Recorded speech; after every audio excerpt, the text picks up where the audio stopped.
Respected Dr. Devdatta Pal, Professor Surinder Kumar, Dr. Ashwini Swain, and our director, sir, Professor Sanjay Kumar, my friends and colleagues at the Institute. I thank you all for joining us for this occasion. And today's lecture is going to be the 12th and last lecture of the Golden Jubilee series. And today we have Dr. Devdatta Pal, who is working as an associate professor at the Indian Institute of Management, Lucknow. Thank you so much, sir, for accepting our request. Now, Vijay. I request, may I request our director, sir, to welcome Dr. Devdatta Pal with a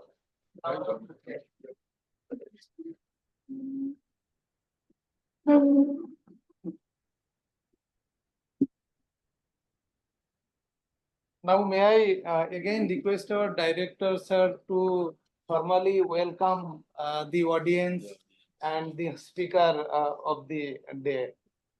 Thank you, Animesh.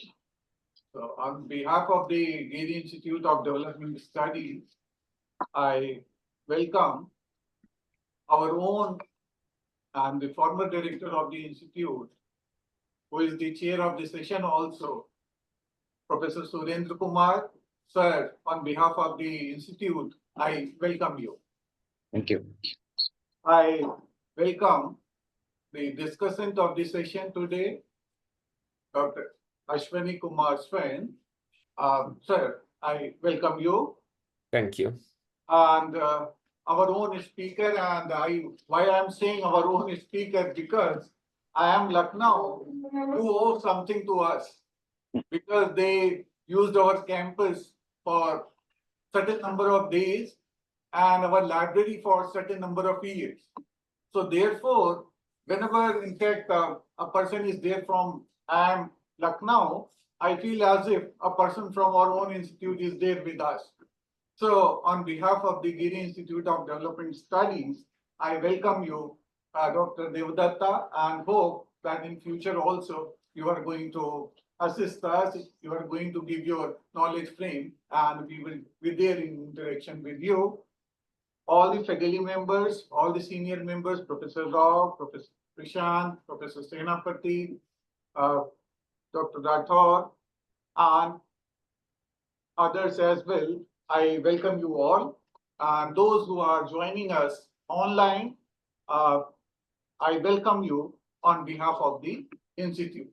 So without taking any more time, Animesh, please initiate with the Okay, thank you so much, sir, formally welcoming our guest speaker and audience. So as all of us know that this program was actually introduced by our previous director, Professor Pramod Kumar, and the tradition of this program was that before the onset of every lecture, Professor Kumar used to mention who are the previous speakers. So as I said in the beginning, today's lecture is going to be the 12th and last lecture of the series.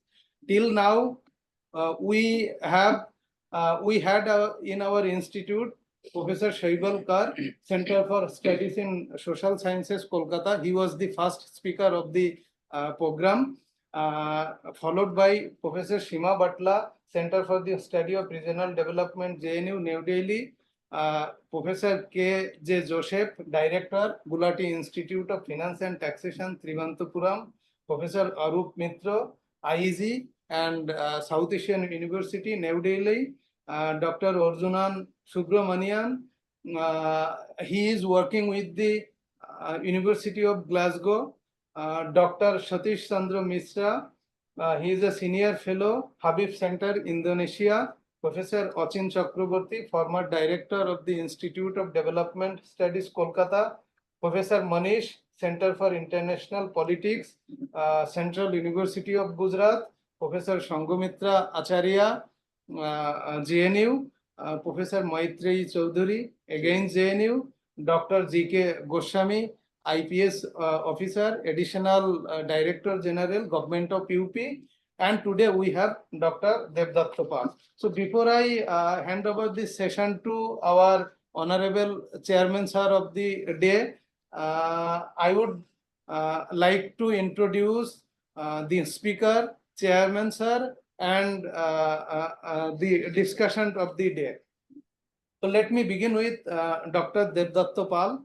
Devdatta Pal is presently working as an associate professor at the Business Environment Area Center, Indian Institute of Management, Lucknow. He received his doctoral degree from the IIM Ahmedabad. Before joining his present position at the IIM Lucknow, Dr. Pal served the Indian Bank, IIM Indore, and IIM Raipur.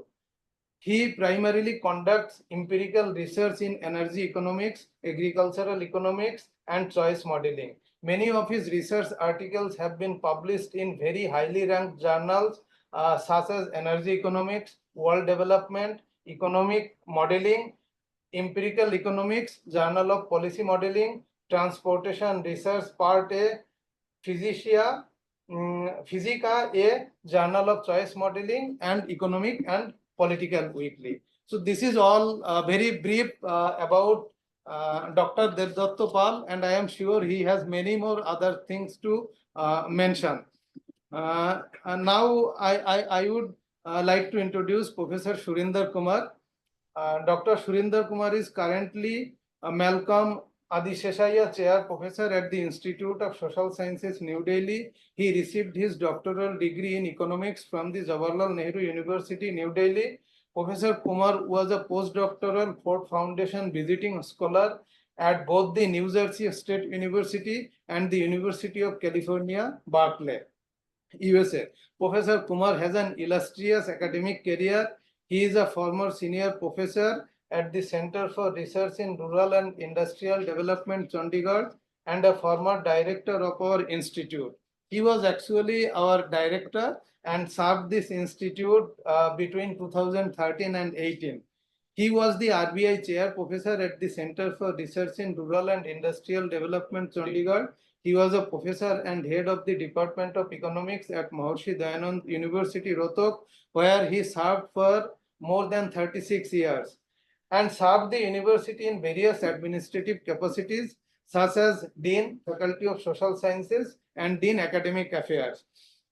He was a member of the Postgraduate Board of Studies at the School of Social Sciences, Jawaharlal Nehru University, New Delhi, and a member of Board of Studies in many other prestigious universities across the country, such as Kurukshetra University, Haryana, Punjabi University, Punjab, Guru Nanak Dev University, Amritsar, again Punjab, Himachal Pradesh University, Shimla, and Aligarh Muslim University.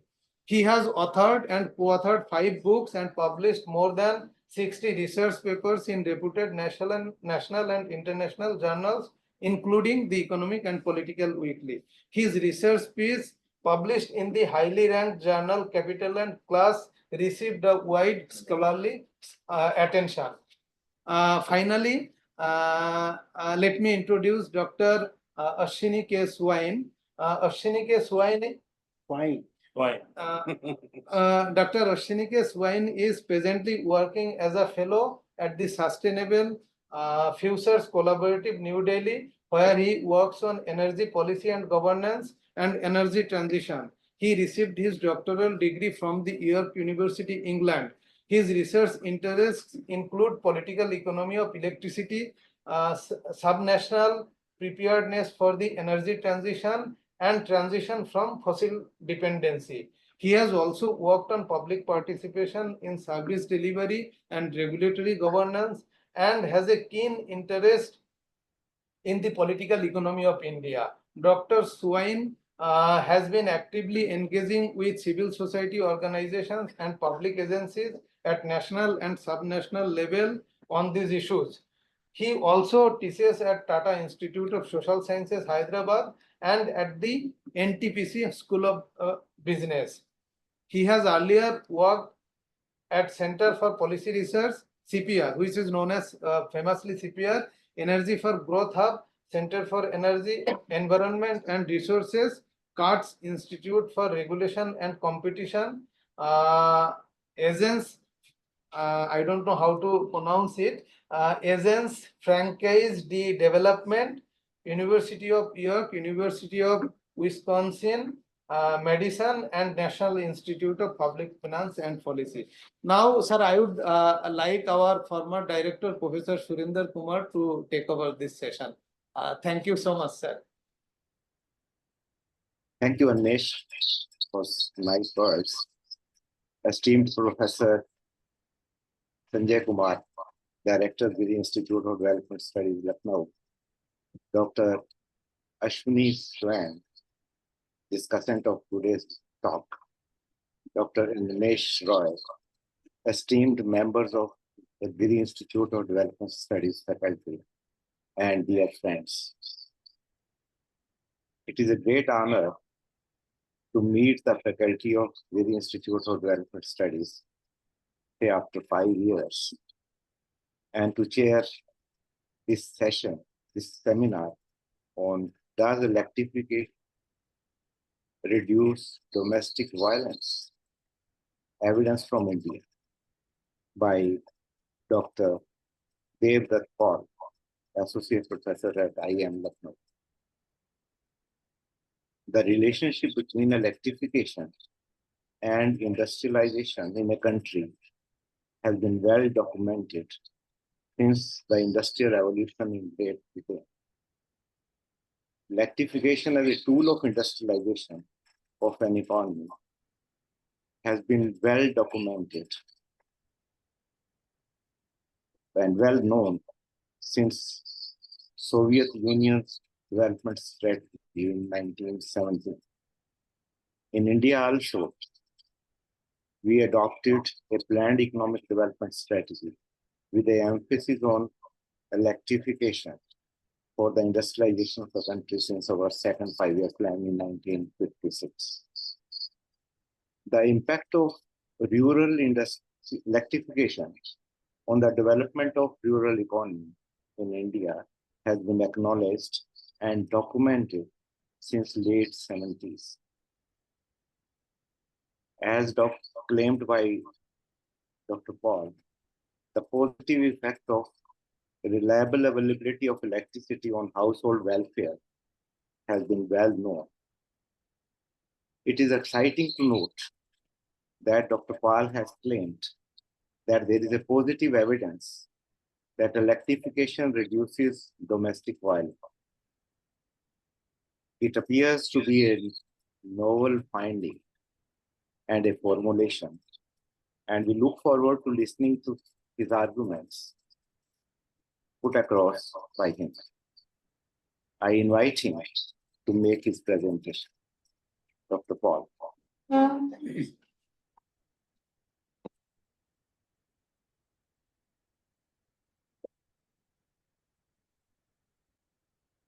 Yeah, good afternoon, everybody. And thanks a lot for inviting me for this prestigious webinar series. I really owe it to the GIDS. And to some extent, the work also I owe it to the GIDS. The very reason is that last time, maybe a few months back, when I came to the institute with two of my students, so I met the then director there, and what I found, basically he brought me to the notice of two of his published papers. One is in Journal of Development Economics, other one is your Social Science and Medicine. So then I tried to find out that what really been published in the Social Science and Medicine. So then I found out that the top, basically I tried to, this idea primarily came from browsing that particular journal, where I found that yes, there were some relationship people are trying to draw between the electrification and the welfare. People are trying to draw the relationship between the women empowerment and the intimate partner violence. And also, I tried to, basically when searching the literature, I got a paper by your Ostrom way back in 2009, which talks about the Indian data, the impact of your television exposure on your domestic life. Which came in my mind is that 2009 means she is using the data from the National Sample Survey data she is using. And what I found that how does the TV work? That unless you have the electricity connection, can the TV work? So yes, today's date I might be getting the exposure to the mobile. I might be getting lot of movies, everything, or the information I'm getting to the mobile. But the paper using a data on your 2002-3, obviously the penetration of the mobile was India was not as much as it is today. So what primarily clicked in my mind is that to me there has to be some relationship between the electricity and your domestic life. Can I look at that particular query? Then when I started digging further in the journals then I got interested. Precisely when I started digging the literature, I found that people are primarily talking about something called your access to the electricity and your welfare. But what eventually came in my mind that does connection or accessibility really make sense unless I precisely have the uninterrupted supply of power in my house. Because I try to look it from the lens of my childhood days. When I come from West Bengal, whenever I used to go to play and evening afternoon time, I used to come back sometime by 5:30 and 6 p.m. I am going to start my studies, power off. So I have the connection at my home. But the power will only be available after 10 p.m. once my studies are over. And I am basically studying in a lantern. My mom is sitting beside me. And again, the power will come maybe for another half an hour. Again, it is switched off. Whole night, the power is not there. My dad is precisely that hand fan. He's tired coming back from the home. And he is precisely creating the conducive atmosphere for me so that next day I wake up and go for and start studying once again. So my query precisely talked about that is it the access to the electricity matters or is it the reliability of the electricity which really matters? So basically that is what my research query is that though I started inquiring with the access, then I found out that what happened eventually, then I found out some government documents which suggest in 2004 where the 12 hours was the average availability of the electricity, so which in your 2022 it has moved up to something around your 22 hours of the availability of electricity with some aberrations, but usually average is coming with the government document I'm citing. So that is what the electricity availability is there. What does it mean? Then I try to understand that now let me try to explore that whether can I get the data on this in this reliable electricity or not. And that is how precisely the research started. So why I am saying so much? Because if I would not have visited GIDS to present the paper with my students, hopefully because I would have never come out because I was not aware, to be very frank, I was not aware about the journal called the Social Science and Medicine. Because being an economist, we primarily are aware of the GDS, JDE, World Development, Journal of Political Economy, but we are not aware of the much of the social science and medicine, to which that anonymously handed over the journal of the paper of your ex-director. And I started searching out that whether can any work I can do which can primarily fit, because that's a A* in ABDC and your ABS 4. So basically that's the journal. And for our own survival at IIM Lucknow, or any IIM, the publication is the first criteria we have to meet. Basically that's precisely, unless I publish, precisely now the publisher perish. So I have to publish. Precisely for my own survival, then I started searching out, can there be a potential research question there? And I found that yes. Then I found that what precisely that is domestic violence that important?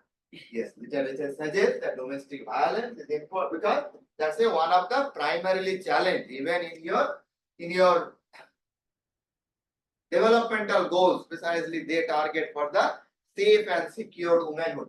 So, it's a pervasive issue affecting women's health and well-being globally, particularly in the developing countries like India. And during the COVID, it became much more a big nuisance because the the the intimate partner who is belonging to precisely staying for the longer hours at the home. And the literature suggests that during the COVID, the incidence of the intimate partner violence against the woman has precisely, there is a multifold increase in the intimate partner violence.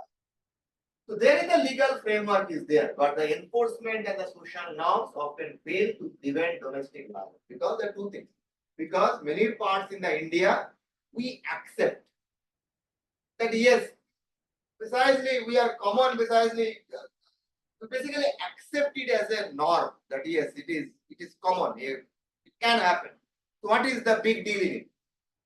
So we don't take it as a taboo also, and we don't come out of the house and we go and precisely raise the concern to the appropriate authority. So the limited research on the role of the household infrastructure, specifically reliable electricity in reducing the domestic violence.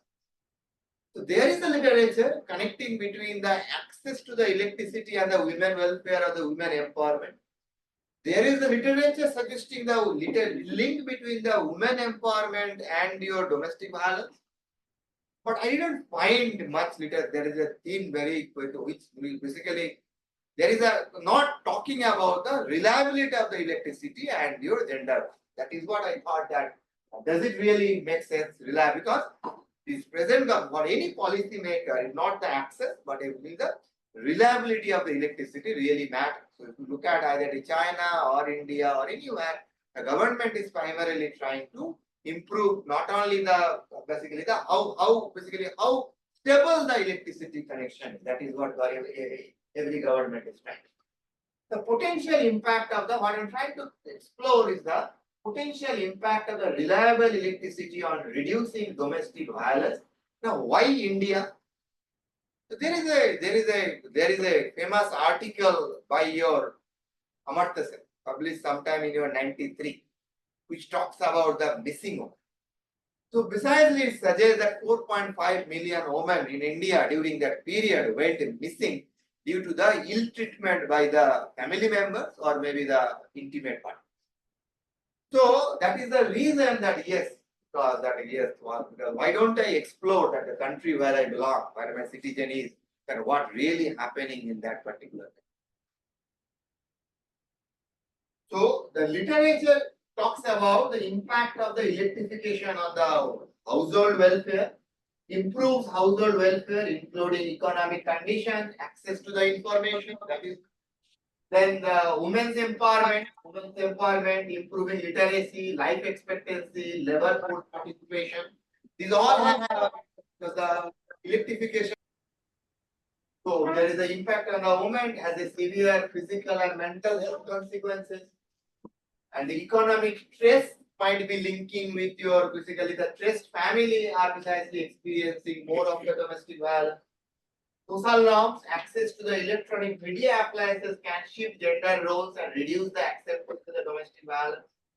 So these all are precisely documented in the literature. But what I did not find is that going one step back, that precisely that either I am saying that this electricity improves economic well-being. I am saying electricity, access to electricity, improving the reducing the stress or economic activity or basically electricity. Precisely, but I'm not getting the link precisely been published basically thoroughly in the literature. That is why I wanted to explore. So what my research question is, and again it is not a. So once I went back, so I started exploring that where could be the data source and all that, and precisely that there are two kids who precisely joined me in the last seminar, that's Shreya and Neeraj. So they are also the co-author with me in this particular project. Precisely, we are the joint worker in this particular project. Given the Raksha Bandhan week is going on, And both of them coming from the outside Lucknow, they are not available today. One has moved to Jaipur and other has moved to Pune. So precisely the error term of the regression is me. Precisely I am here. So does reliable household electricity reduce the prevalence of domestic violence against women in India? An objective: identify the causal impact of reliable electricity on domestic violence and understand. In fact, only the causality won't help me, because I have to suggest also in which the channel the things are precisely moving, mechanism through which the electricity may reduce the domestic violence. So this is what, by digging the literature, we precisely trying to propose a theory of change. We are saying, so that is how when the chairman opened the session, he suggested that yes, electricity having the positive impact on the farm productivity. That is what exactly. So the electricity having it is precisely attracting the new farm, because it is creating the conducive infrastructure to new farm to attracting. Similarly, the productivity in the existing enterprises are also increasing, and that primarily leading to the labor demand. Now, labor demand means that is the income, basically economic, household economic standing is increasing, and even the labor demand is coming from both for the women and the men members. That is the female workforce participation, and this precisely increasing the women's status in the family, and the household economic standing is reducing the financial stress. That precisely leading to the intra-household stress, and finally maybe having some negative impact on your domestic life. Now coming to the electricity available, so we are making the electricity available either at the farm level as well as the household level. First I talk the channel through which the electricity available at the farm level may have impact at the household level. Second, I am trying to talk about the channel through which might be taking to the electricity available to the household. So the electricity light sources, other electric appliances, because once I have the electricity connection, so I might be having the fan, I might be having the AC, I might be having the refrigerator. I also had be having some of your cooking instruments, precisely cooking mechanism. It means I might be having your that pan kind of thing, Induction. precisely that Induction. yeah, induction, which might be makes the cooking much easier and precisely friendly. And also the precisely communication and the media devices, because the TV, radio, they are also requiring nothing but your electricity connection.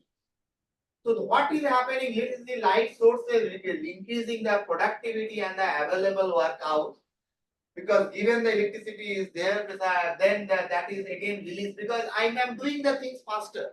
If I am having the uninterrupted power supply, so I am using those gadgets, obviously when I am doing the cooking is taking me the lesser time, because if I am going to cook at the chula, so precisely taking longer time period, but if I am cooking through the induction, that will be taking the lesser time, and obviously given the household time available to the woman, that might be releasing more time for the woman for some of the productive activity outside the family. Then that's the time saving, and even similarly the other electronic appliances, there is an improvement in the living condition, and obviously and when you are going to the TV, that is leading to the exposure to the information. That primarily we are leading to maybe the intra-household stress and the woman's status, because I am now getting engaged in your economic activity more, because I am more relieved, because my timing are basically saving more time. And then again, even I am exposed to the TV and all those things, because the attitude towards the woman member of the family, there might be also some changes, and that finally leading to the nothing but maybe the having some of your negative, basically the adverse, basically the reducing nothing but the domestic violence. So we primarily thought that by obviously digging the literature, that this could be the channels by which electricity affecting the productivity in the household as well as in the firm, and this is the way it might be having the impacting the domestic violence, basically having some positive impact in reducing the domestic violence. So the three channels, one is the economic empowerment, reliable electricity boost household productivity leading to higher income and reduced financial stress. Then women's empowerment, increase labor force participation and financial independence, strengthening women's bargaining power within households. And finally, shift in the social norms, that exposure to progressive gender norms through TV and radio may decrease the acceptance of the domestic violence. Now, data, the DS, but luckily there is also the NFHS data is there, National Family Health Survey. But we primarily, the data is having precisely that is not having the information on the reliable electricity source. That data set is having the information on the domestic violence. But these ISDS, both the round 1 and round 2, both are having the information on your reliable electricity, means how many hours of the electricity is available to the household. And not only the domestic violence, not only have the information on whether you have experienced domestic violence or not that kind of the binary. Rather, it has some granular information on the domestic violence. It means it has the information, the reasons for the domestic violence. That information is also there in both the rounds. That is the reason we have taken the women between the aged between the 15 to 78, assuming that is 15 years means that is though the 18 years is the age. But at times we find that below that age also the girls are getting married. So we include them also. We have taken the age of your 15 to 78 years. We have taken the ever married, whomsoever been married, because we are trying to understand that the married, because when I am going to in-laws house, so whether I am facing that domestic violence. This is what I am saying. Thank you. So what is my dependent? What is our dependent variable? Incidence of domestic violence for various reasons. So incidentally, this GIDS 1 and 2 having the information on the incidence of domestic violence, that whether the domestic violence has occurred due to the living without permission, lack of dowry.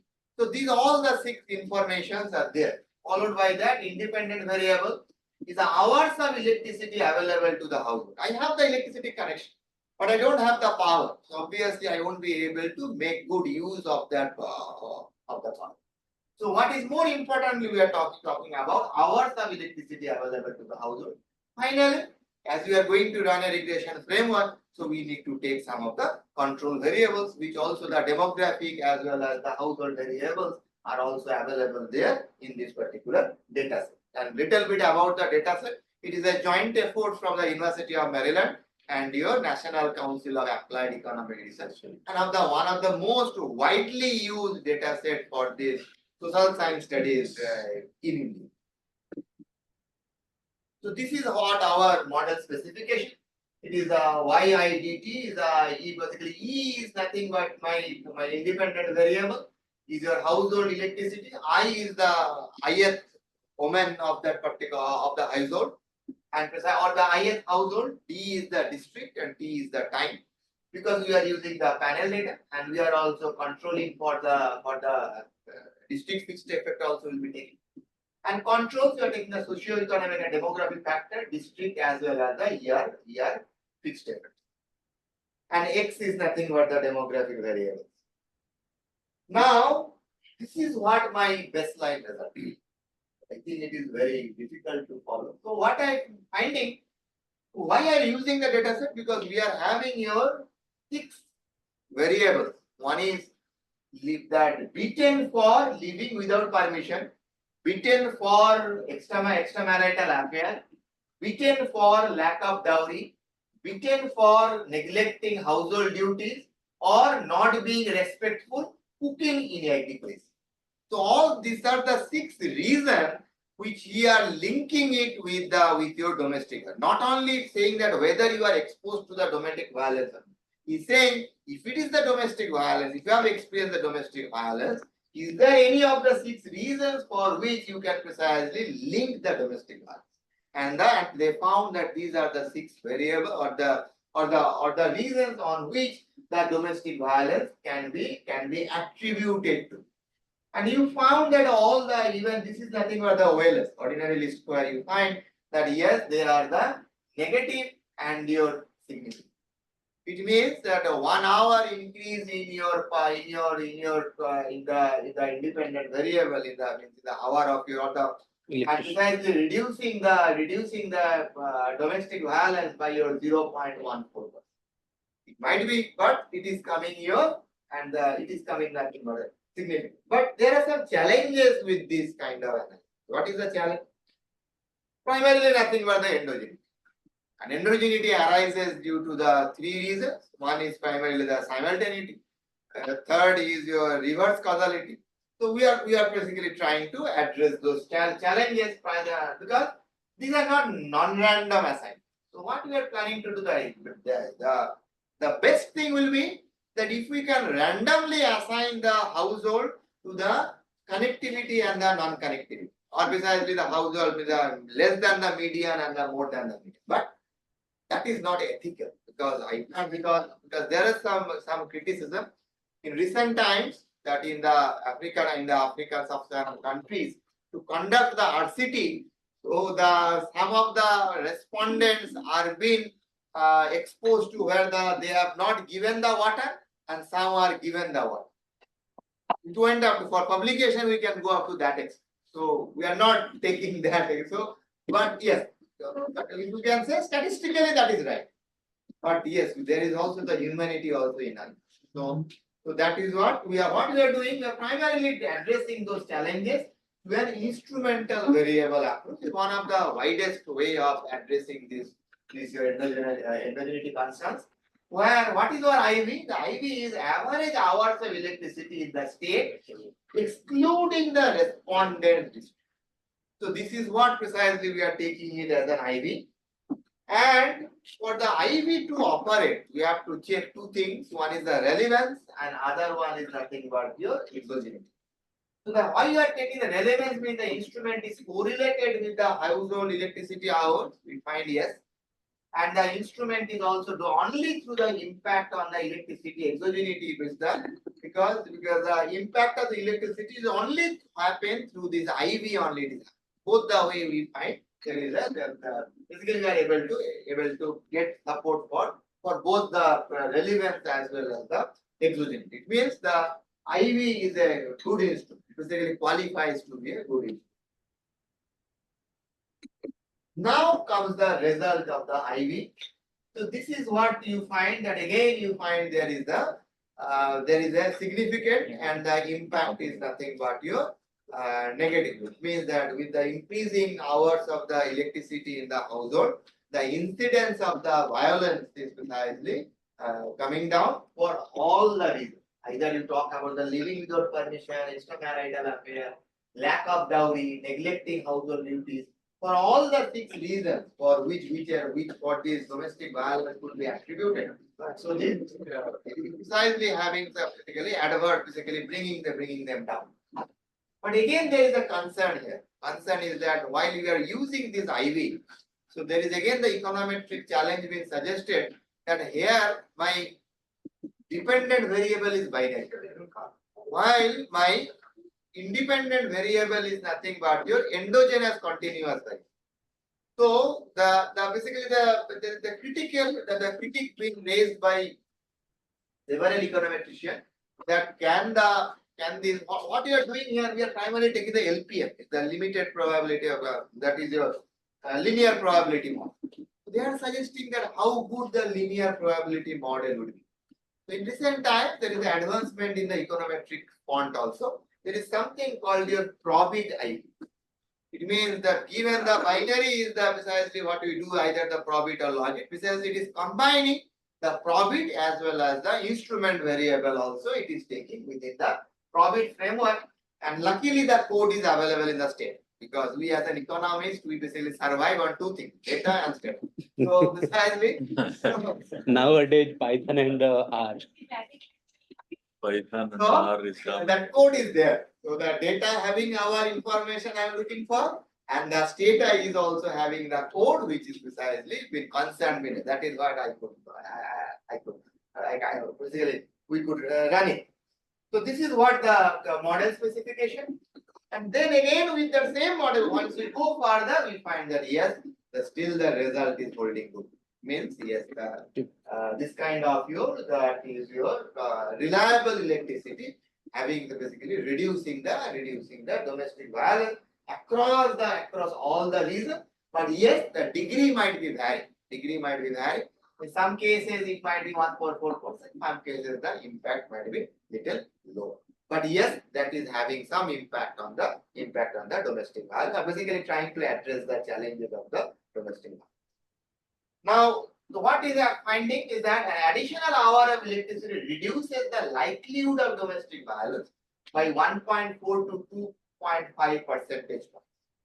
And the most significant reduction observed in violence due to lack of dowry, living without permission, and cooking inadequacy.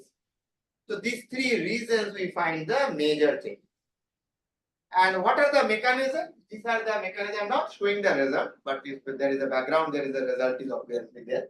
So this is the channel we found. Increase electricity hours,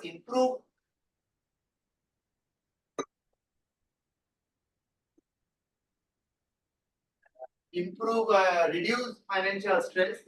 Households move up in the asset and the income quantiles, leading to better economic security. Improve financial stability, reduces intra-household conflicts, leading to a lower likelihood of domestic violence. Then comes the women's economic security. Reliable electricity leads to the higher female labor force participation. Earnings increases, enhances their financial independence. Greater economic security empowers women, reducing their vulnerability to domestic violence.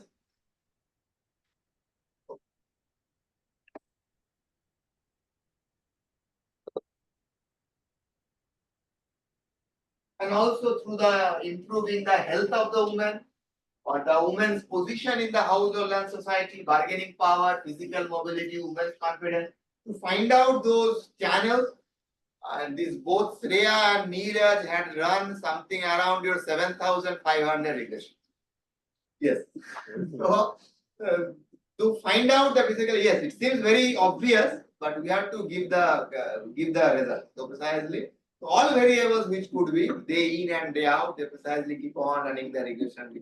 And finally, this is what, but I'm not showing the regression result.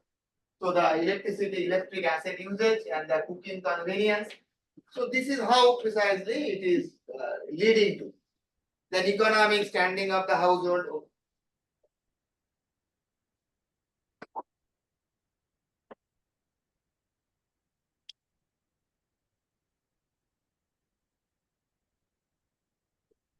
What we did further, we have developed 3 indices based on those whatever the 6 variables we have. One is ever beaten index. It means that for any of the 6 reasons, have you ever been physically assaulted by the family member, by your in-laws?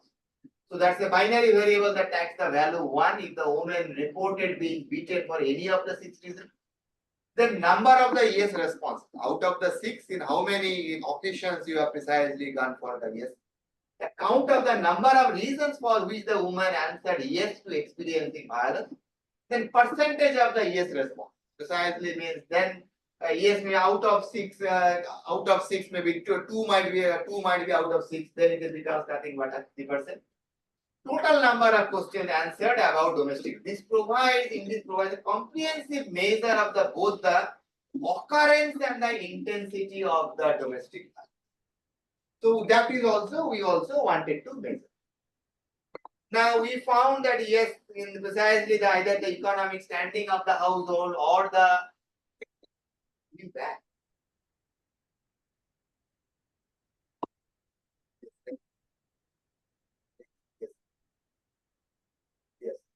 So this is what the aggregate impact. Now we have this instrument here. So we have the 3 indices we developed from this granular data. So one is for ever beaten, or next is the count of questions answered yes, and percentage of questions answered yes. Precisely one we are having the count of question. If the number of the count is getting up, so precisely we do nothing but the count modeling we do there.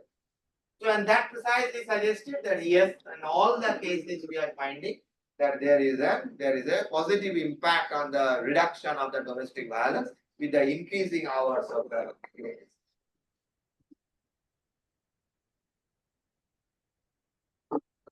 So then we finally go for the heterogeneity analysis, that is it visible? What we found, we do it on the socio-economic status, reduction in domestic violence, more pronounced in the non-poor households. And how did we define the poor and non-poor? We have taken the Tendulkar cutoff. We have taken the Tendulkar cutoff to define them as the poor and the non-poor. We found that the incidence of this kind of your increasing electricity hours is more prominent in case of the non-poor, but not among the poor. And the urban versus stronger effects in urban households compared to the rural ones. While based on the religious and status caste we tried to do, the result is not clear cut. We would not find it. This is what the picture. Then what is the concern? Concern is that the IV might not be strictly exogenous. We need to do more of the robustness test. So what we did, there is something called the plausibly exogenous IV. There is a plausibly exogenous IV means that even it might not be strictly exogenous, but yes, there is a closely exogenous. So finding even with potential endogeneity, the causal impact remains negative and significant. Then there is another called the Lubel IV approach, that also we did. Difficulty in finding a strong valid instrument. So what the Lubel IV does, it precisely approaches based on only on the heteroscedasticity.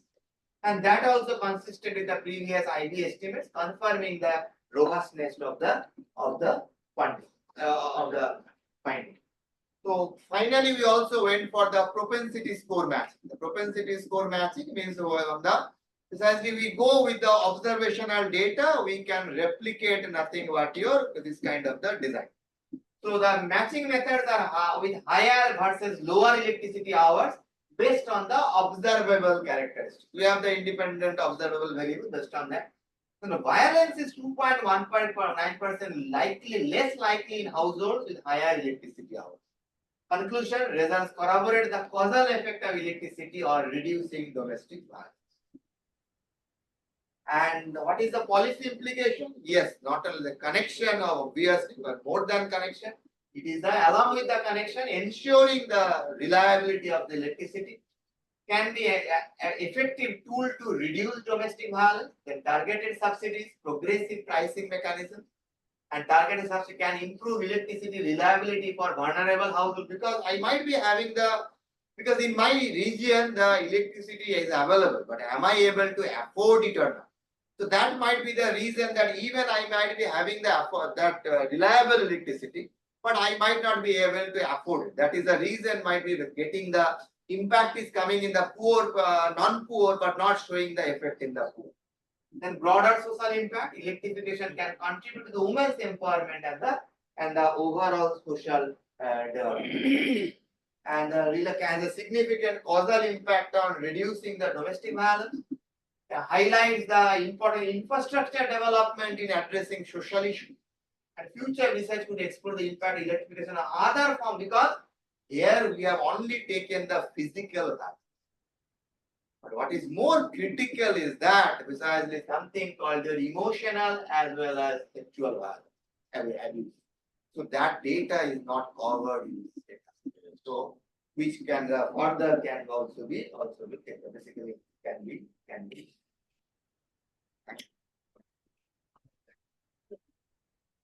Sensitive issue, but basically I thought that this is the right forum to first, because this is the first presentation I made. So I'll be trying everywhere. So because we need feedback. So please be brutal, please be critical to share your feedback. Yeah, because I'm again and again saying, if I would have not come that day, so I would have never, if I have not got that journal, I would have never thought about that this is the way I could really think about some of the research questions. I always love coming back. Because my engagement with the institution started because he invited me as a resource person for some program. So then when the gentleman, then he was saying me, sir, we have to present somewhere. now traveling grant and all those things, getting arrangement for the student. For me, it is fine. I can travel everywhere. What about the kids? So I thought that there is a two institution at least I can immediately approach. One is Animes. Okay. So always put a mail to Animes. Animes hardly says no. Okay. So hardly means he never says no. So then obviously the bird. So I thought these are the two places first of all. That is how my research presentation started with started. Please, sir. Please. So, thank you, Devdatta, and can we take the comments from the discussion? No, sir, let us Chairman sir's comment or Discussion. followed by discussion, then the floor will be open. So, Chairman sir, please. Get your chai also.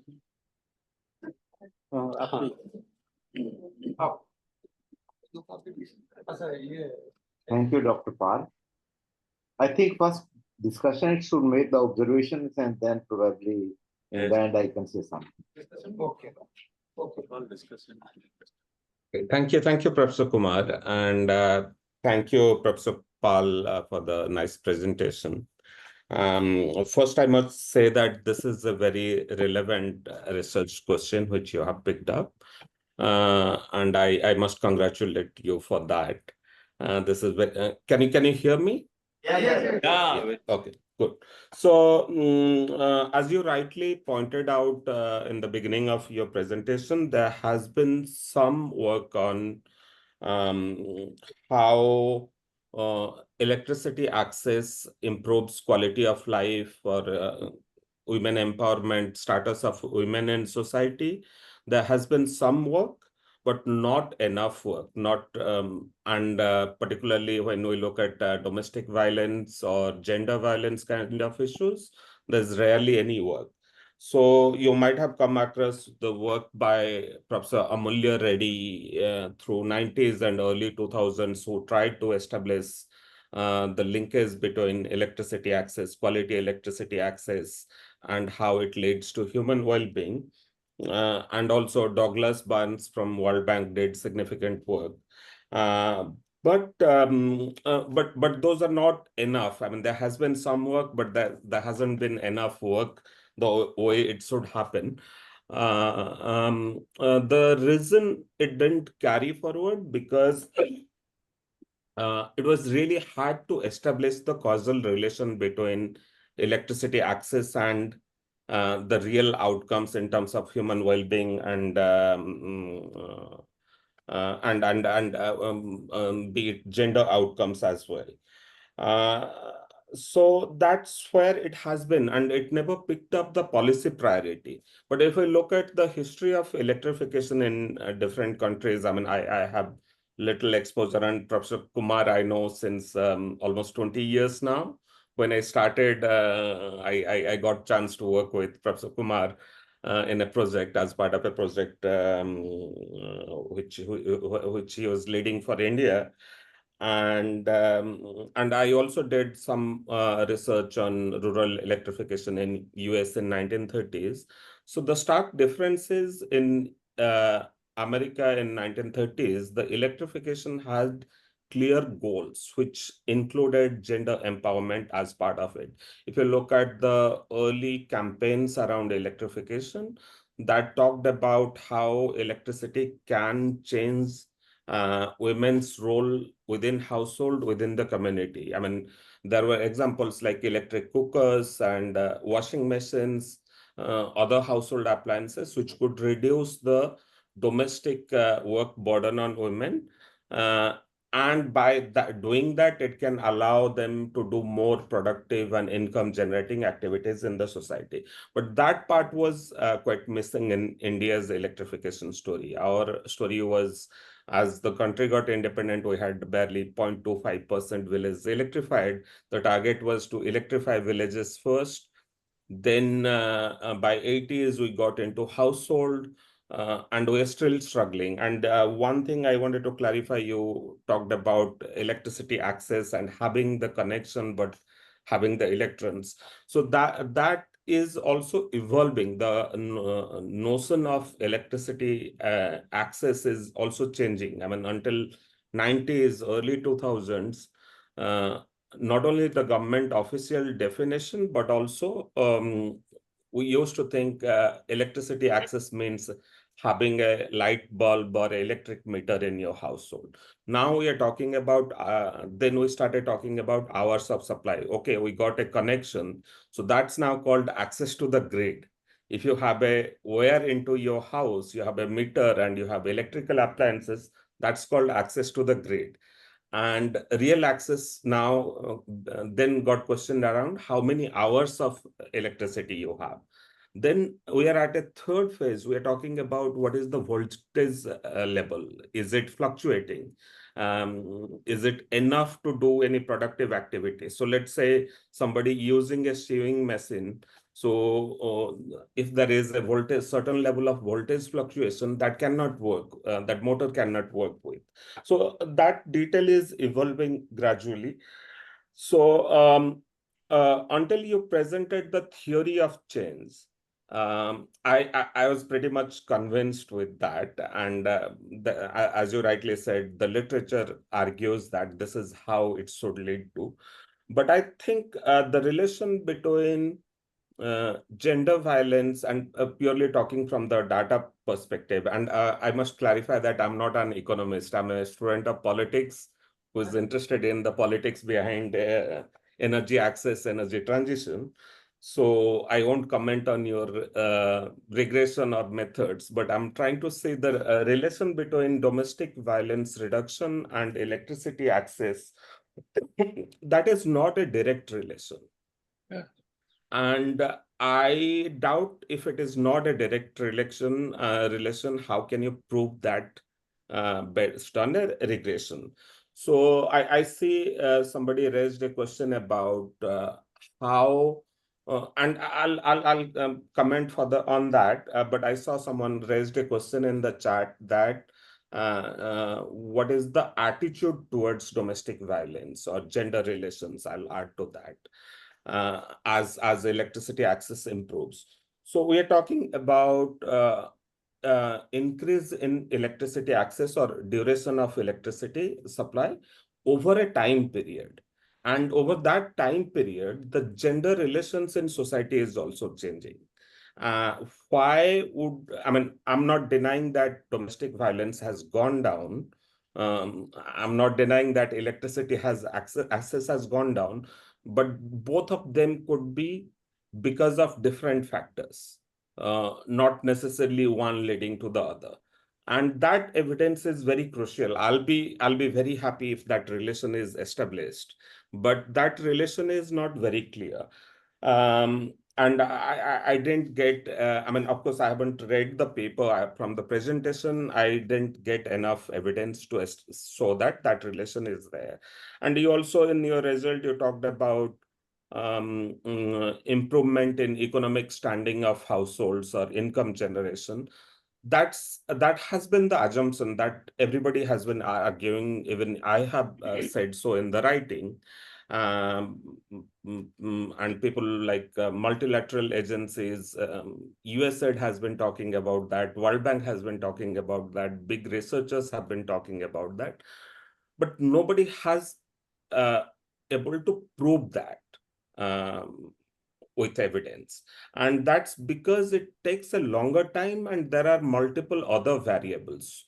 Just because I have very good quality electricity, if I'm treating it as just a consumable, it's not going to improve my conditions of economic conditions. So what it requires is productive usage of the electricity. And we are not getting enough evidence of that.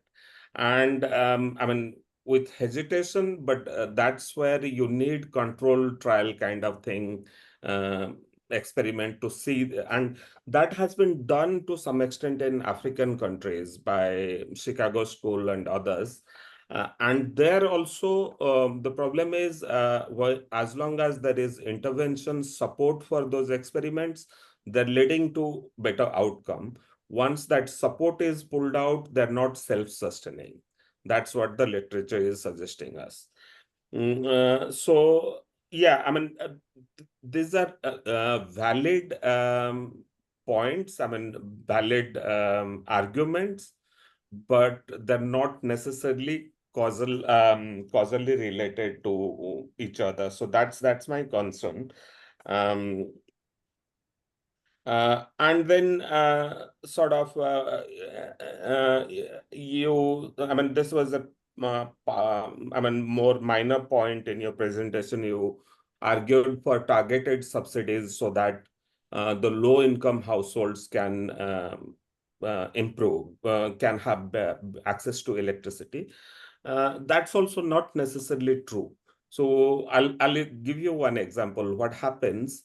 Targeted subsidy versus, I mean, there is already a policy discourse going on between targeted subsidy versus universal subsidy. So most of the states have targeted subsidy where they provide free or subsidized electricity to BPL households, scheduled caste, scheduled tribe households. Then you have universal subsidies like in Delhi, where everybody who consumes below certain amount of electricity, they get free electricity, irrespective of income and caste or anything. Generally, targeting subsidy is a good idea, but in case of electricity, because the low-income households are generally concentrated in rural areas or in hamlets with scheduled caste households, so the quality gets diluted when that sort of targeted subsidy is there. You'll see that the service quality from DISCOMs is lower for rural areas, further lower if it is a scheduled caste hamlet or scheduled tribe hamlet. So that has been documented enough. So I don't know if targeted subsidy is a solution. So I'll probably stop here. Yeah, these are some of the concerns I had. Otherwise, it's a great question, but how do you establish that factually? That's still the challenge. Thank you. Wonderful suggestion. Very good. Thank you, Ashwini. Thank I think Dr. Ashwini has raised many fundamental issues in relation to the paper. I think we should open the house to discussion so that everybody is in a position to comment over it. I'm saying this because the way Dr. Pal has argued that electricity reliability leads to some sort of enlightenment, whereby there is a reduction in the domestic violence. Now, challenge is to establish the causality, as Ashwini has argued, that apparently all these things will be possible, but to establish a causal relationship one-to-one, apparently there is no direct causal relationship. Now, indirectly, you can say this via this, via this, via this, and thereby this. And that is a challenging and a little slippery ground on which causality is to be established.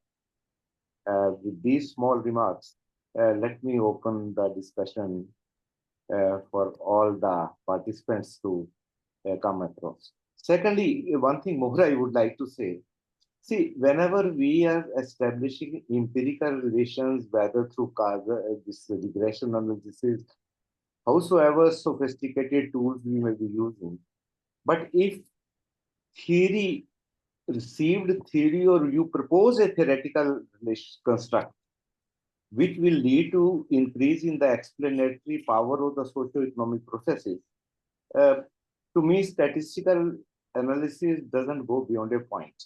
Therefore, what is more important is that we should be in a position to establish a sociological or socio-economic or relationship, which then you try to empirically falsify. Let me say, I will say that regression cannot establish anything.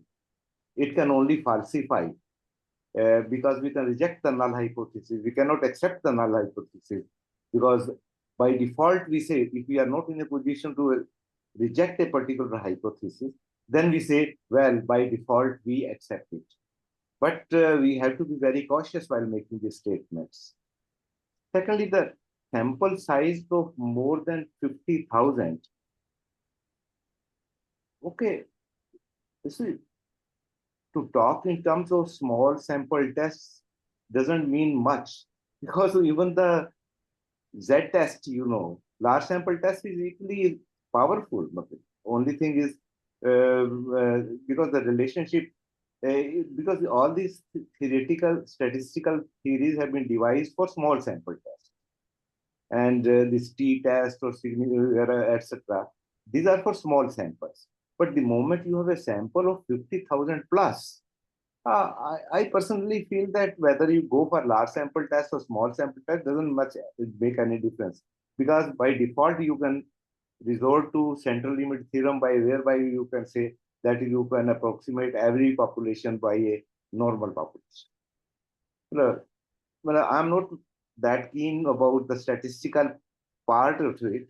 Only thing is that how sociological processes whereby reduction in violence and say increase in the reliability of electricity supply for domestic availability, whether it leads to increase in the economic standing of the household, or it is women's position in the household, or the life being more comfortable, whatever the causal relations we have tried to establish, they need to be examined a little more skeptically and carefully. Thank you.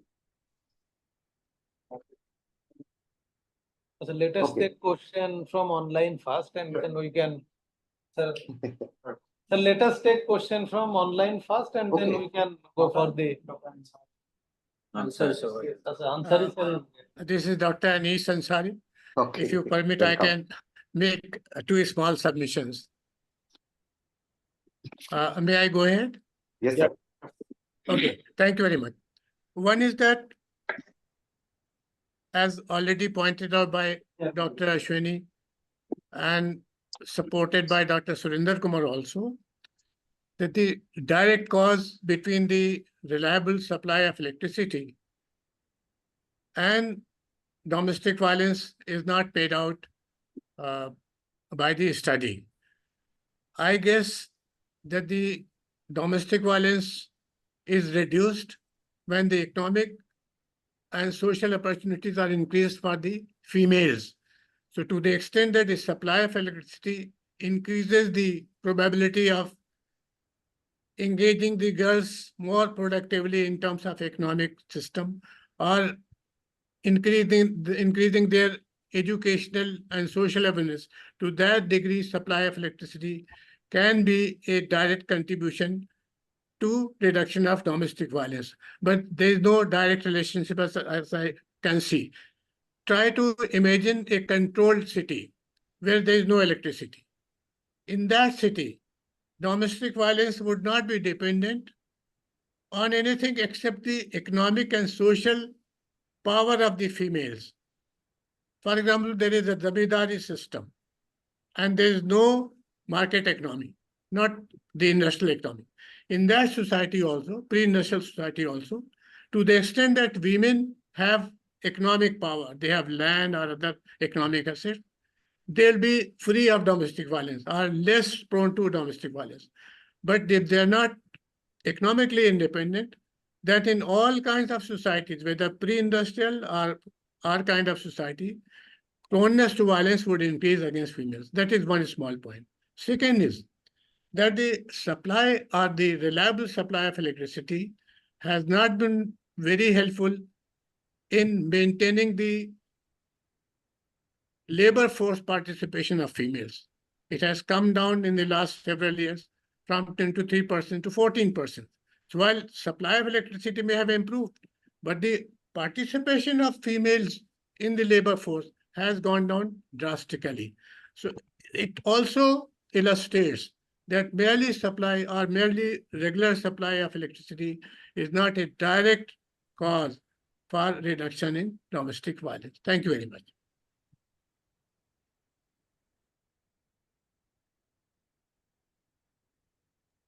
May I add one thing, just by way of policy recommendation?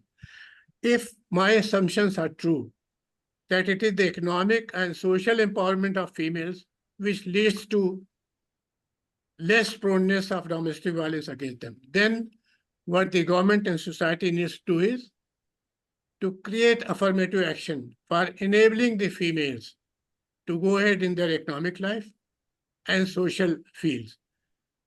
I think of late, we have been restricting this area. There are several schemes, but there have been threats to females working in the factories and other places. There are violence which the country is facing against women. So these are the areas where the society and the government, they have to join together to enable the females to be independent economically and socially. Thanks, sir.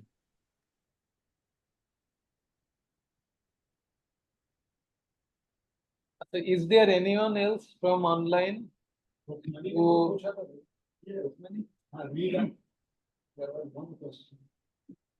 Check. Yes, Rukmini, do you want to ask anything? Yes, yes, sir. Good evening, all. I am audible. Yes, Yeah. yes, Rukmini, go ahead. I am audible. My question: how does access to media? Speaker is not good. I am audible. Your sound is breaking. Also, you have written. What the is question. relationship between electrification and change time? I have already text message box. Please check Let us read message. it out. What is the relation? I have already. How does access to media? To electrification influence attitude towards domestic violence? And what is the relationship between electrification and the changes in time use pattern within households? Dr. Bal. Yeah, precisely. There is an established literature by Oster, which precisely in 2009 which suggests that exposure to the television leads to the changes in the attitude towards it. Namaskar. So what we are building up on, Sir.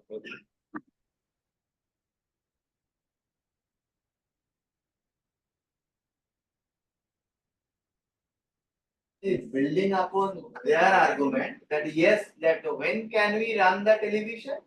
Given I have the reliable electricity.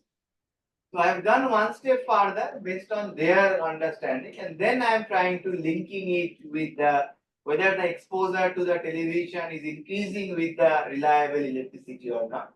And then given, so then I am saying given there is a reliable,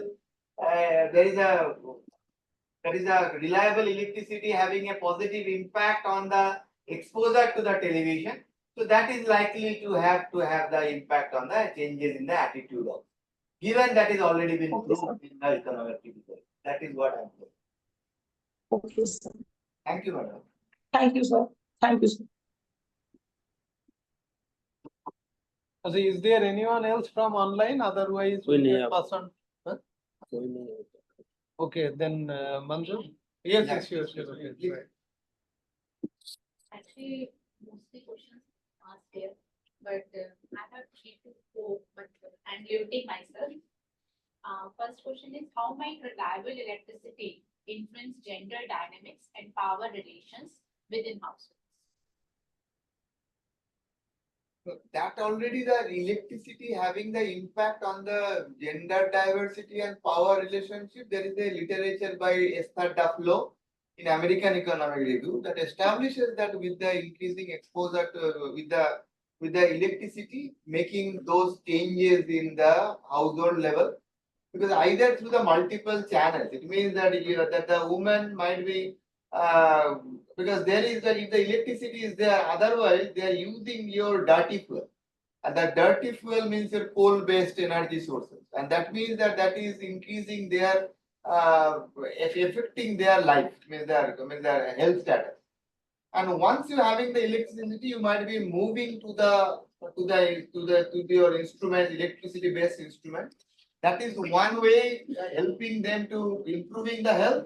Other way, it is precisely releasing the time for them, which they are involving in some economic activity outside. So that is the channel they are precisely been established, been in the literature, it is there by Esther Duflo, or there are the, Talking on gender dynamics issues, actually, I'm not there from the economic stream, I'm from the sociology stream. And whenever we see the domestic violence, there are so many social issues. It is actually social issue, and there are so many layers with it. So there are the gender dynamics, power relations. So there are so many things when we look after the. Because But there is if a you little, are if I'm not connecting wrong, with the reliable electricity, as previous speakers also said, there is a no direct connection. So no, there is no doubt. What I am claiming that given the reliable electricity, you might having the appliances that is allowing you some more comfort, or you might be having some even literature suggests that the electricity leading to the education also, higher education, given the many times women are going for the night school, that electricity is available. And but there is also literature which also talks about something called the economic backlash. What is the economic backlash? It precisely suggests that the woman in the family is earning more than the men, that is also not been accepted by the men dominated family. So that basically literature also talked about something called the economic backlash. So yeah, that's a good point. I'll carry with me. I'll also dig further from the social norms perspective. and what is the social demographic profile of the respondent? Have you modified this on the basis of caste, class, and Yes. That is that it didn't show, but when you do the summary statistics, there I have this how much are coming from this, how much women are coming from the minority, then the caste wise variation. And that is why we have done something called your heterogeneity analysis. At the end, I have shown the heterogeneity analysis, how the social caste, the religion, economic empower, poor or non-poor, how is it varying on the three strata we have done. So I have one small question. So what was the one small question. So what was the point of or what is the reason behind taking 78 as the upper threshold limit for 78. why not collect the 80? data. Why not 75? Or why not They collect 65? the data up to 78. Okay. So the data availability is there up to that. Yeah, I will come later. Okay. नहीं sir, नहीं sir, मेरा कुछ लंबा देर discussion चलेगा. आपका लंबा चलेगा तो यहाँ मत करना, बाहर करना. Okay. Yeah, most of the things have been covered, and my question would be just extension to what others have said. But I think I have understood, correct me if I have understood it correctly, that you are trying to claim that electricity, supply of electricity leading to the Reduction in the negative impact on the domestic violence. But ultimately, when you are presenting, you came to the fact that electricity, and then there are many enabling factors, empowerment of the I'm women. trying and to then understand that what leading would to be what is the potential there are many mechanism of channels the channel. through which that domestic Exactly. violence get. So, as others have said, that there is no direct, No. But so electricity supply and the domestic violence negative impact. But I have a figure when you are presenting. I just find it out that we are consuming as an Indian. Our per capita consumption has been increasing, and throughout the state has been increasing. It's not that there would be difference like in Maharashtra there is something else, but on an average it is increasing. But with the increase of this consumption of electricity, and the domestic violence is also increasing. It's a direct, against what you are saying. So let me give you a figure. In 2019, of the total complaint that Women's Commission had got, 2,960 complaint of the domestic violence was accepted. In 2023, it rose to 6,304 domestic violence. So domestic violence is going like skyrocketing. So what is the data source, Manju? Science, the NCW, Okay. Women's National Commission CID. data, and there are PIB data as well. So it is increasing. And the top 10 states, Uttar Pradesh is contributing to the domestic violence, 55% of the contribution coming from the domestic violence from the Uttar Pradesh. 55%, and it is the top in the top 10 electricity consumption state, Uttar Pradesh. So whatever you are trying to say, it's like I have the figure which is like crossing it like in a different direction. Yeah. And second thing, with the same argument that you are making, I would argue in a different way. I would say sexual harassment has gone up instead of. And I'll give you example. Suppose that you are saying that electricity empowerment of women and then what they are contributing economically, so there is a reduction in domestic violence. But when in this whole process, if you look at the NCRB data, the crime against women has been going like in a large number. NCRB data is saying each year it is increasing crime against women. So sexual harassment at the workplace, it's a direct contribution of the electricity, I would say. Sexual harassment at the transportation while going to the workplace is a direct contribution of the electricity. Sexual violence, due to the going to the office and there is an extramarital affair and something else is happening with the non-married girls, and then there is a honor killing is happening. So there is a violence involved into that. I would argue with the same data that access to the pornography due to the charging of the mobile and your electricity, the sexual violence is going more and more up. So I have the data which is showing whatever you are showing, it's in a completely different picture. So I'd stop here and maybe we'll discuss it later. Thank you. Thank you. Chair, 3 to 4 minutes I will take. We'll start from when you had started the presentation, you had mentioned that NS provide data on domestic violence. No, that may be a mistake. Second, this story of domestic violence, other than the feminist scholars, start with the ICPD.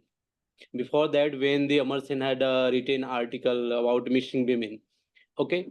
So when ICPD happened in 1994, then this issue of domestic violence or IPV, mostly in developing countries, although in developed countries there was much of literature related to welfare economics for development economics, but not in the wider frame of social science, especially sociology, political science, and in demography.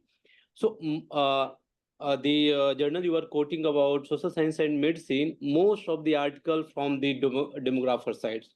Okay. So story starts from there. So as you mentioned about you had started IPV, intimate partner violence, either within the household or those partner who is related to the victim is nearby their household. Manju sir was telling about that is related to overall picture that is beyond the household periphery. So for that, there is, as I can assume not directly, there is no direct causal relationship between quality of electricity, what you're telling, a number of hours availability, and the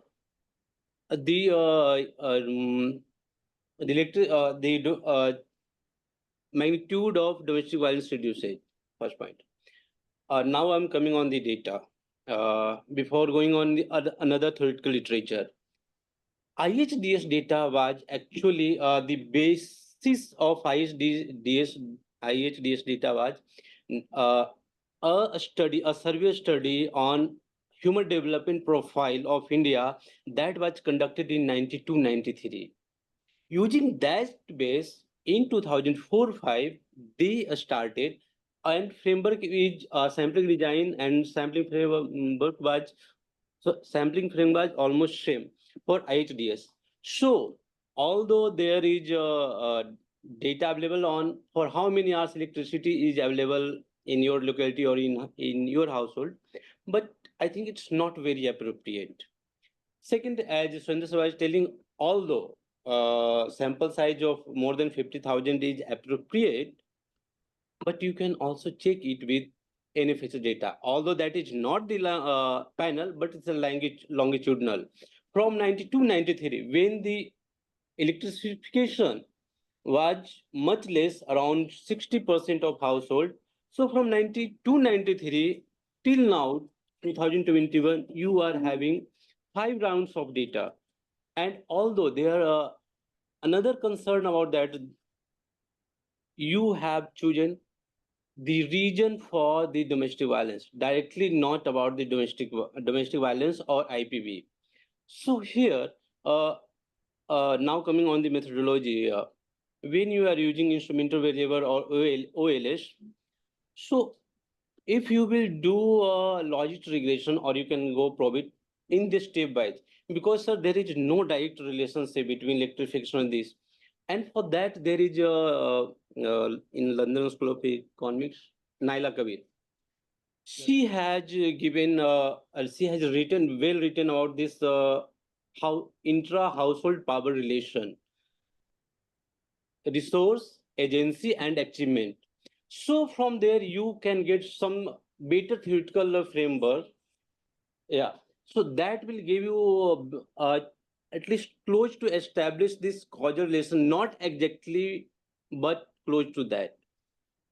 Your amount of rate means 1.4 to 2.5% is coming for the region.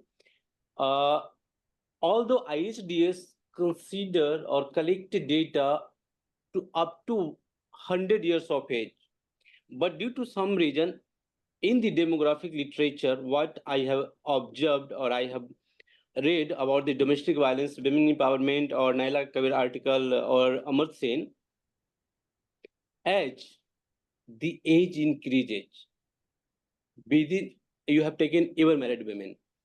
So the bargaining power and negotiation communication increases.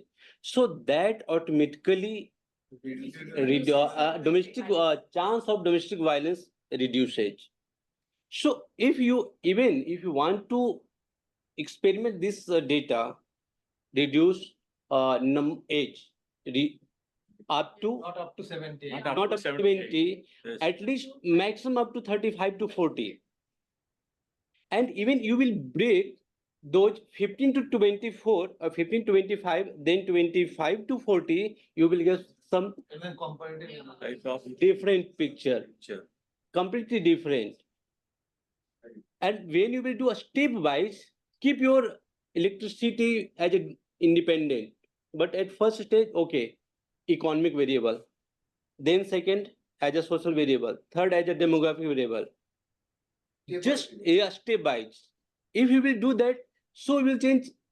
Does really the when we are including this type of intermediary variable or process, does the magnitude of domestic violence reduces or not? Or what is the direction of that? And thank you so much. And details we'll discuss later. Or can I? Any else? Shanapati sir, okay. Actually, I have one comment and also one question. One is, you are saying that the domestic violence is reducing because of this reliable electricity supply.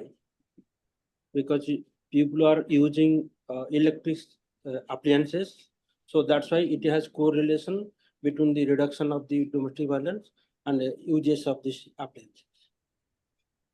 Actually, these appliances people are using in urban areas, not in rural areas. Okay. Since you are generalizing all this domestic violence, so this induction cooker and other appliances that is using in kitchen, that you can limit in the urban areas, not India, at least because rural India is excluded from this using of this appliances. Okay. And also rural India also getting lesser electricity supply than the urban area. Induction is not working because voltage is Fluctuations. Second is what you are going to capture. Actually, the social relation and the social violence cannot be quantified because this is domain of a sociologist. That how can you quantify any social behavior or any the human behavior in quantitative terms? It is very difficult to do. But when you have That means you should go for a mixed method. Or qualitative actually. Both quantitative and qualitative. that is But there. it's So not actually quantifying qualitative. social behavior is very difficult. Okay. So that's why this is the actually two things I want. Two more sessions, sorry. For improvement. No.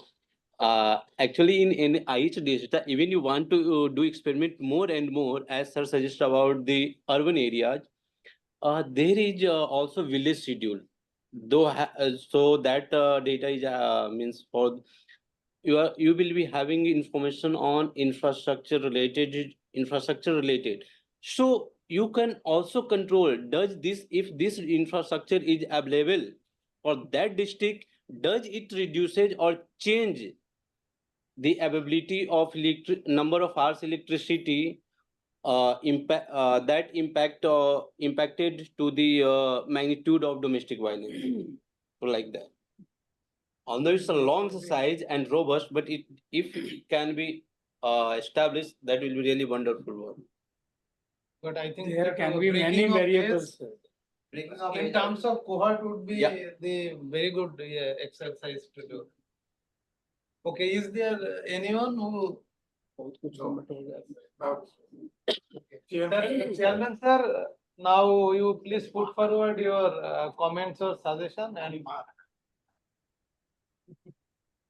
I think I I don't have much to say. Reason being that a lot of suggestions have been given by different scholars, especially sociologists, that direct relationship to establish, and especially as Senapati was saying, that quantification of qualitative processes is not very easy. And to generate variables whereby you are in a position to establish a relationship. For example, what he has done is, he has an reliability of electricity as a explanatory variable and 6 dependent variables of domestic violence, whereby he has tried to quantify. And I was wondering that the quantification, the parameters estimated by those regression analyses, how far they are really significant, because none of them was even 1%. And there are so many questions actually. So what I am suggesting is that we should go into the socio-economic processes, especially this Naila Kabir's London School of Economics intra-household power relationships, and thereby to be in a position to establish a relationship will be a more meaningful exercise. And that should be taken care of. I think most of the suggestions are valuable for improvement in the further research by the scholar. Oshini, Yeah. Can I take 30 seconds? I have Yes, two yes, quick sure. points to make. please go ahead. So one, I wanted to respond to Manjur building on that point. So basically, as has been pointed out, that a relation between what Professor Pal presented was domestic violence, while what you are talking about is gender violence. Violence against women. And these are two different data sources. But that points to one reason, Professor Pal, the reduction in gender violence you are pointing out. I mean, even though I'm not convinced it's factually correlated, but that should be actually higher because there is a increase in reporting of domestic violence. So again, I mean, that leads to the question, the numbers doesn't say much in this case particularly, whether the violence is reducing by, as you said, in that 1 to 2% range, or it's getting more reported. It's reducing much faster, but because it's getting reported more, so that's why the reduction is lower. So that's one point. My second point is about the independent variable you're taking about duration of electricity supply. I guess you are probably taking state average. And as you know, even in government data, there is a 2-hour gap between rural and urban only. So while average is 22 hours, urban area is getting almost 24 hours, rural area is getting less than 20 hours as per government data. But within rural, there is much more segregation. I mean, including my village in Odisha, when there is a breakdown, it takes 3 days to restore electricity. So, and that breakdown is not once in a year. That breakdown happens 20 times in a year. So my village practically doesn't have get electricity for 60 days in a year, despite being electrified. So how to capture that? I mean, you probably one proxy would be looking at a rural only district versus a urban district to compare the duration and quality of supply. So yeah, there are many more layers, and as others have suggested, the only way to make it more robust is if the quantitative analysis could be combined with some perception surveys to understand has there been that indirect relation between electricity and empowerment, and that leading to reduction in domestic violence or perception about domestic violence could probably make it much more robust. I mean, this is definitely a relevant question. We should be talking about it. We should be finding more information about it. But yeah, I mean, this is probably a mixed approach would be much more useful for that. So I think one point all of us should know, both Manzoor Ali and Ashwini Swain, they were classmates in JNU. They are in same center, same. That's year. right. We have the same kind of a beard. Yeah. Sir, now So you with the, want to say something? with the permission of chair, yeah, It's because okay. he is chairing the session and his permission is needed to, in No, it's fact, okay. complete the session in fact. Yes, sir. So on behalf of the GIDS family, I would like to thank you all who were present there in this session, particularly Professor Pal, who has presented a very good presentation and a number of variables. In fact, we have taken the course through number of suggestions, in fact, that were there from the side of the participants. I think that will be helpful for you for further developing your thesis. I'm very thankful to our chairperson, Professor Surendra Kumar, of the presentation today, who has taken his time out and contributed some very valuable suggestion to the presenter. I'm very thankful to discussant Ashwini and number of things he has taken the course to very critically. He has commented upon whatever presentation was done. So I'm very thankful to you, Ashwini, also. And those, my colleagues and other support staff who are there with us, I'm very, very thankful to all of them. So that's all for today's session. And maybe, sir, very soon we are calling you all here in the institute or in the offline mode, because tea and other things, they are not at all available to you on the online mode. And we'll have that. Sir, thank you so much.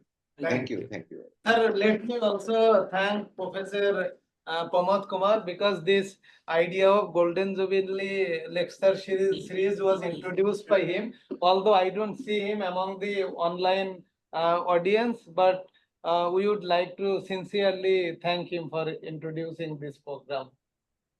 Thank you. Thank you.